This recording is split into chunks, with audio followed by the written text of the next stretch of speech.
ఇప్పుడు ఏమంటున్నారు ముఖ్యమంత్రి గారు, ఎన్నికల ఫలితాలు వచ్చినాక జూబ్లీ హిల్స్ అభివృద్ధి కోసం 4000 ఇందిరమ్మ ఇల్లు ఇస్తాడట.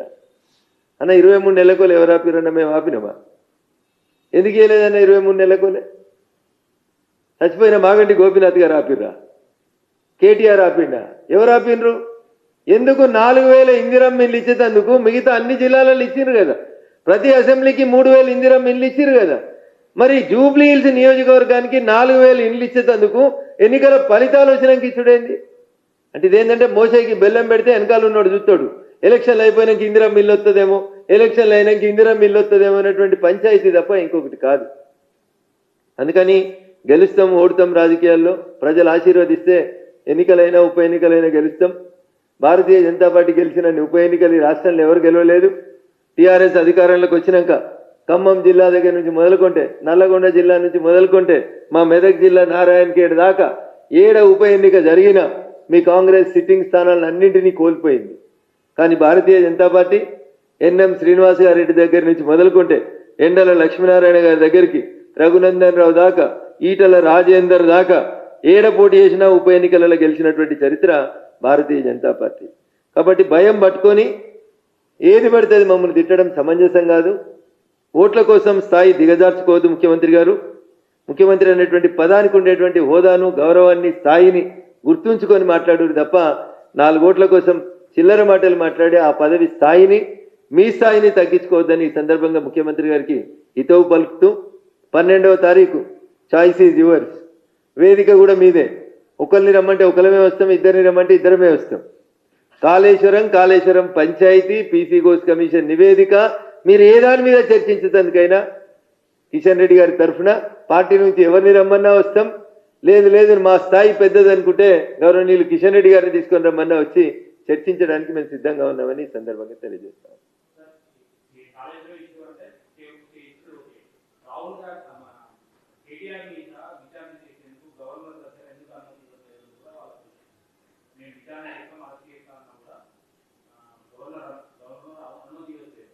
ఈ దేశంలో భారత రాజ్యాంగం అమల్లోకి వచ్చినట్టు నుంచి ఇయ్యలటి దాకా అజయన్న చాలా మంది ఎమ్మెల్యేలు, చాలా మంది ఎంపీలు, చాలా మందిని అర్ధరాత్రి అపరాత్రి అని తేడా లేకుండా అధికారంలో ఉన్నటువంటి పార్టీలు అరెస్ట్ చేసినాయి, రిమాండ్ చేసినాయి. ఆడలేక మధ్యలో ఓడిందని మీకు అరెస్ట్ చేసుడు ఇష్టం లేక దానికో కుంటి సాకు ఎత్తుక్కొని ఎవరో చెప్పిర్రని గవర్నర్ అనుమతి అడిగినాం. ఎందుకన్నా ఎమ్మెల్యేని అరెస్ట్ చేస్తే గవర్నర్ అనుమతి కావాలన్నా? ఏడున్నదన్నా ఎమ్మెల్యేని అరెస్ట్ చేస్తే గవర్నర్ అనుమతి కావాలని? మరి అట్లంటే రాజాసింగ్ గారిని రిమాండ్ చేసినప్పుడు ఇదే కాంగ్రెస్ ప్రభుత్వమో అదే టీఆర్ఎస్ ప్రభుత్వమో గవర్నర్ అనుమతి తీసుకుందా అన్న?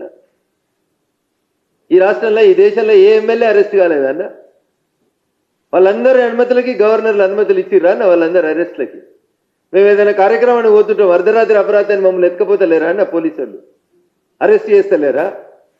చట్టంలో ఎక్కడైనా ఒక లొసుగు కనబడితే ఆ లొసుగును అడ్డం పెట్టుకొని కేసీఆర్ని, కేటీఆర్ని అరెస్ట్ చేయకుండా ఆపుతుందే నువ్వు వచ్చి ఎందుకు అనుమతి ఇస్తలేరు? అనుమతి ఎందుకన్నా? అనుమతి పంచాయతీ ఎందుకు వచ్చింది? నీ దగ్గర ఆధారాలు ఉన్నాయి కదా, నువ్వు రిమాండ్ చేయి, కోర్టు తేలుస్తుంది. ఈ దేశంలో ఎవ్వరు ఎమ్మెల్యే అరెస్ట్ కాలేదా? మీకు తెలిసి మీడియా మిత్రులే కదా మీరంతా. ఈ దేశంలో ఏ ఎమ్మెల్యే అరెస్ట్ కాలేదా? ఏ ఎంపీ అరెస్ట్ కాలేదా?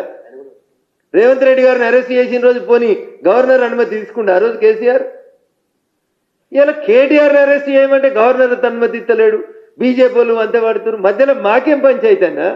నీకు చేత కాకపోతే మా 8 మంది ఎమ్మెల్యేలు ఉన్న మమ్మల్ని పాలించమని మా కేబినెట్, ముఖ్యమంత్రి పదవి ఇచ్చేయి, ప్రశాంతంగా మేము ఎవరెవరిని అరెస్ట్ చేయాలో మేము చేస్తాం. ప్రజలు నీకు మ్యాండేట్ ఇచ్చిర్రు.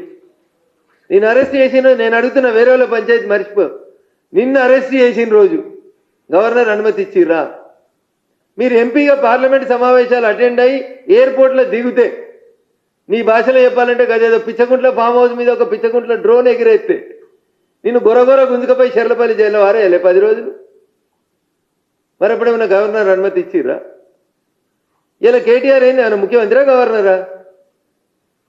నువ్వు కొడంగల్ ఎమ్మెల్యే ఎట్లనో ఆయన సిరిసిల్ల ఎమ్మెల్యే అంతే కదా.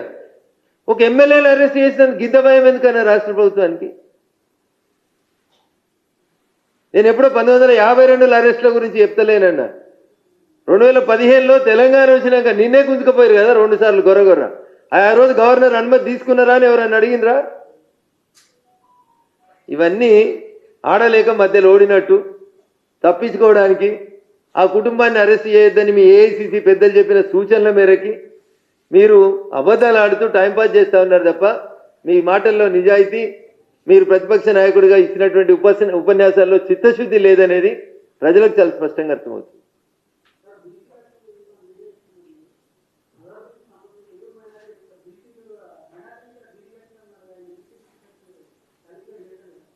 భారత రాజ్యాంగం డాక్టర్ బిఆర్ అంబేద్కర్ గారు రాసినటువంటి రాజ్యాంగం ఈ దేశం లోపల మతపరమైనటువంటి రిజర్వేషన్లకి అవకాశం లేదని చాలా స్పష్టంగా కాన్స్టిట్యూంట్ లెజిస్లేటివ్ అసెంబ్లీ సందర్భంగా భారత రాజ్యాంగాన్ని ఆమోదించేటప్పుడు పార్లమెంట్లో జరిగిన చర్చల్లో నాటి రాజ్యాంగ నిర్మాత, మనమందరం రాజ్యాంగ నిర్మాతగా గౌరవించేటువంటి పెద్దలు గౌరవనీయులు డాక్టర్ బిఆర్ అంబేద్కర్ గారు షెడ్యూల్ కాస్ట్, షెడ్యూల్ ట్రైబ్లకి మాత్రమే రిజర్వేషన్స్ ఇవ్వమన్నారు కానీ మతపరమైనటువంటి రిజర్వేషన్స్ భారత రాజ్యాంగంలో ఎక్కడ కూడా రాయబడలేవు, ఇవ్వమని చెప్పబడలేవు. గతంలో ఒకసారి ఇదే కాంగ్రెస్ ముఖ్యమంత్రి గౌరవనీయులు రాజశేఖర్ రెడ్డి గారు మతపరమైనటువంటి రిజర్వేషన్లు తెచ్చేందుకు ప్రయత్నం చేస్తే సుప్రీంకోర్టు ఆ రిజర్వేషన్లని కొట్టేసింది. గత అనుభవాలు ఉన్నాయి, రాజ్యాంగం ఇయ్యొద్దని చెప్పింది. అయిన తర్వాత కూడా అజారుద్దీన్ను బీసీ కోటా కింద మంత్రి చేస్తే చెప్పమను ముఖ్యమంత్రి గారిని. నేను మైనార్టీ కోటా కింద అజారుద్దీన్ చేయలేదు, బీసీ కోటా కిందనే అజారుద్దీన్ మంత్రిని చేసినా అని చెప్పమను. అప్పుడు బీసీలు ఏం చేయాలనో అప్పుడు బీసీలు నిర్ణయించుకుంటారు. బీసీ సమాజం ఆలోచిస్తుంది ఆ రోజు. మిగతా రెండు కూడా బీసీలకు ఇవ్వాలి కదా మరి. అట్లాంటప్పుడు మిగతా రెండు కూడా బీసీలకి అజారుద్దీన్కి అంత ఆగమాగమ ఇచ్చినావు కదా, మరి తెలుగులలో బీసీలు లేరా, హిందువులలో బీసీలు ఎవరు లేరా? ఒక హిందూ బీసీకి ఇంకా మాట్లాడాలంటే దేశానికి క్యాప్టెన్సీ ఇస్తే పక్క దేశం పాకిస్తాన్ తోటి మ్యాచ్ ఫిక్సింగ్ చేసుకొని ఆరోపణలు ఎదుర్కొన్నటువంటి ఒక వ్యక్తిని హెచ్సిఏ అధ్యక్షునిగా హైదరాబాద్ క్రికెట్ అసోసియేషన్ ఉప్పల్ స్టేడియంలో క్రికెట్ మ్యాచ్ అయితే టికెట్లు అమ్ముకున్నాడు తీసుకొచ్చి ఈయన వరల్డ్ కప్ తెచ్చిండని ముఖ్యమంత్రి చెప్తే నేను ఏం మాట్లాడాలండి ఆయన గురించి? ఇక మీరు వచ్చి అజారుద్దీన్ కూడా బీసీ కోటాలంటే మరి మా బసవ లక్ష్మీ నరసయ్య గారు మాట్లాడాలి. తెలంగాణలో ఉన్న బీసీలు అందరూ ఆలోచించాలి. ఇవాళ అజారుద్దీన్ బీసీ అయితే మరి అసలు బీసీలు ఆడుకోవాలి. మరి మిగతా రెండు కూడా ఇచ్చేయను ఉంటుంది. క్యాబినెట్ ఇంకా రెండు ఖాళీ ఉన్నాయి కదన్న. బీసీలకు 10 ఇవ్వాలి కదా లెక్క ప్రకారం. అజారుద్దీన్ బీసీ కింద లెక్క పెడితే కూడా 4 అయినాయి కదన్న, ఇంకా 6 నింపురి. ఇవి ఎందుకు నింపట్లేదు అని అడిగితే ఇవి అన్నట్టు కథలు, డొంక తిరుగుడు సమాధానాలు.